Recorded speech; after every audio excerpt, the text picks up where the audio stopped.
Morning my dear student, I am Sushmita Yadav. ST point centre में आप सभी का स्वागत करते हैं।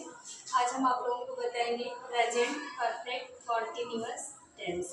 क्या होता है प्रेजेंट परफेक्ट कॉन्टिन्यूअस टेंस, इसकी पहचान क्या होती है। सबसे पहले हम इसकी पहचान बताएंगे, ठीक है। तो इस टेंस के वाक्यों के क्रिया के अंत में क्या आता है, रहा है, रही है, रहे हैं, रहा हूँ आदि शब्द समूह आते हैं तथा साथ में क्या होता है कि समय दिया होता है। क्या होता है, समय दिया रहता है, ठीक है। और इसका एक और पहचान है कि ये कार्य जो होता है इसमें कंटिन्यूटी पाई जाती है, निरंतरता पाई जाती है। कार्य वर्तमान में ही होता है और उसमें निरंतरता पाई जाती है, कंटिन्यूटी बनी होती है। लेकिन क्या होता है, कार्य जो समापन होता है उसका समय नहीं दिया होता है। साथ में समय दिया होता है लेकिन किसका, शुरुआत का समय दिया होता है।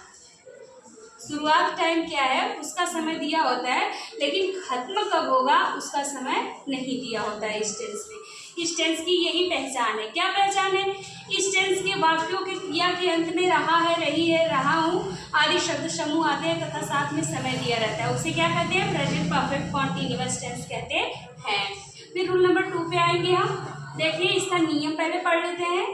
रूल क्या है, ही सी इट करता एक वचन के साथ हैज बीन तथा मेन वर्ब में आईएनजी लगता है। और रूल नंबर 2, आई भी यू दे करता बहुवचन के साथ have been helping verb HB, I been helping verb तथा मेन वर्ब में आईएनजी लगता है, ठीक है। फिर इसका स्ट्रक्चर बनाए हैं, subject plus have been oblique has been plus main verb में ING plus object plus since और फॉर प्लस टाइम, ठीक है। ये आपका स्ट्रक्चर है। ये टेंस आपका जो आपने पढ़ा है, प्रेजेंट का indefinite, present continuous, present perfect, तीनों टेंस से क्या है, बिल्कुल अलग है, ठीक है। और इसके हेल्पिंग वर्ब भी क्या है, तीनों टेंस से अलग है। बस इस बेस पे आपको क्या करना होगा, इसमें जब जैसे वाक्य में रहा है, रही है, रहे हैं आता है, इसमें देखो इसको प्रेजेंट परफेक्ट कॉन्टिन्यूअस टेंस क्यों कहा गया।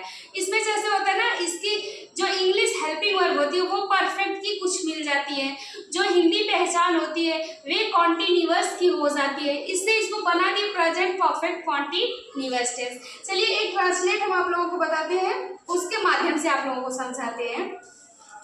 देखिए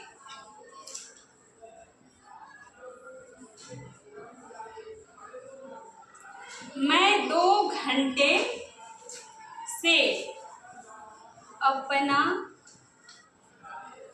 पाठ याद कर रहा हूँ। देखिए ये ट्रांसलेट हमने अब आप लोगों को ये स्ट्रक्चर क्यों लिखा, क्योंकि जब हम ट्रांसलेट करेंगे तो उस समय आप लोगों को समझाने के लिए, ठीक है। बाकी जो भी सब कुछ आप लोगों को समझ में आएगा कैसे हम ट्रांसलेट करते हैं, तो वो आपका आएगा तो आपको किससे, इसी एग्जाम्पल से। देखिए मैं 2 घंटे से अपना पाठ याद कर रहा हूँ, लास्ट में क्या आया है, रहा रहे। किसी भी टेंस का ट्रांसलेट बनाते हैं तो हम कहते हैं पहले लास्ट में देखना चाहिए, फिर स्टार्टिंग सब्जेक्ट देखना चाहिए, फिर कौन सा टेंस है, फिर उसके हेल्पिंग वर्ब के अकॉर्डिंग हमें ट्रांसलेट करना होता है।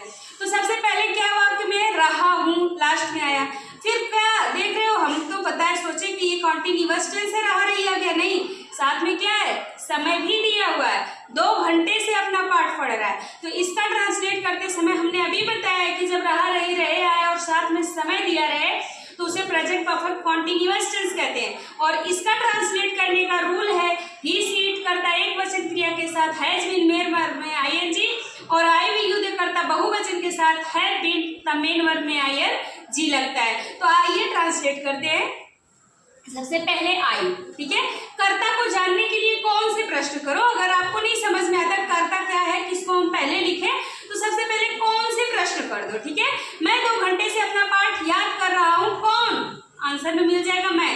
या पूछ लो कि कौन 2 घंटे से अपना पाठ याद कर रहा है, आंसर में मिल जाएगा मैं 2 घंटे से अपना पाठ याद कर रहा हूँ। तो ट्रांसलेट होगा आई, सब्जेक्ट लिखना है, फिर हैव बीन या हैज बीन। तो हैव बीन लगेगा कैसे, अकॉर्डिंग टू सब्जेक्ट लगेगा, ये अकॉर्डिंग टू सब्जेक्ट। तो सब्जेक्ट हमारा क्या है, आई।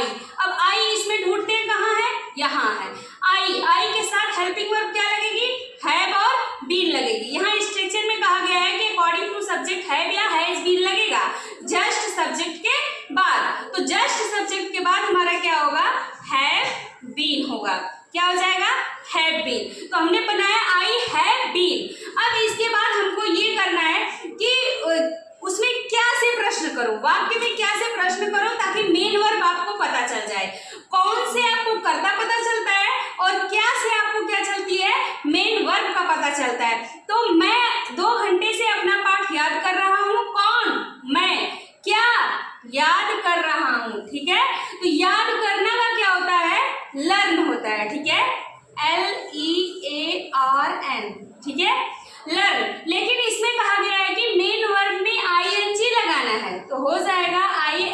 लर्निंग, क्या हो जाएगा, sorry, I have been learning. अब उसके बाद मैं अपना के लिए, यहाँ अपना जो सेंटेंस है इसके लिए हमने आपको इससे पहले शॉर्ट भी लॉन्ग भी में अपना के लिए हम समझा दिए हैं कि सेंटेंस में अपना के लिए आई के साथ क्या लगेगा, वी के साथ क्या लगेगा, यू के साथ, दे के साथ, हैव, सॉरी, जिसके भी साथ में जो, जैसे he, she, it, I, we, you, they, सबके साथ क्या लगेगा हमने आपको लॉन्ग वीडियो में या शॉर्ट वीडियो दोनों में बता दिए, ठीक है।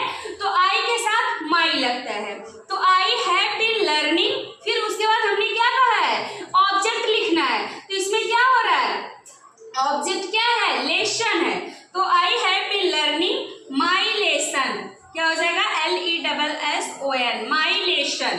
अब हमने कहा है प्लस सिंस और फॉर और टाइम, जो समय दिया हुआ है, तो इसमें देखिए जो निश्चित समय क्या होता है, दो समय होता है, एक निश्चित समय होता है, एक अनिश्चित समय होता है, ठीक है, एक पीरियड ऑफ टाइम होता है, एक पॉइंट ऑफ टाइम होता है। तो ये सब 2 घंटा, अब 2 घंटा निश्चित समय है या अनिश्चित समय। सबसे पहले हम आपको ये बताते हैं कि जो निश्चित समय होता है उसके लिए लगता है सिंस, SINCE, सिंस निश्चित के लिए लगता है, ठीक है।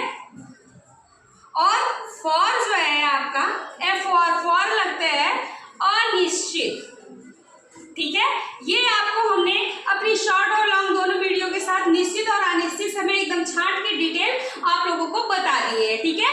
इसलिए आप लोग जाकर के सुस्मिता यादव स्टडी पॉइंट में सर्च करेंगे और निश्चित और अनिश्चित समय सभी टेंसों का आपको पता चल जाएगा, ठीक है। फिर उसके बाद आते हैं I have been learning my lesson. अब ये जो हमारा है 2 घंटा, ये अनिश्चित समय, इसका डिटेल हम इस वीडियो में नहीं करेंगे क्योंकि ये चैप्टर काफी लेंथी खुद है। अब निश्चित समय बताएं, अनिश्चित समय बताएंगे, तो हमें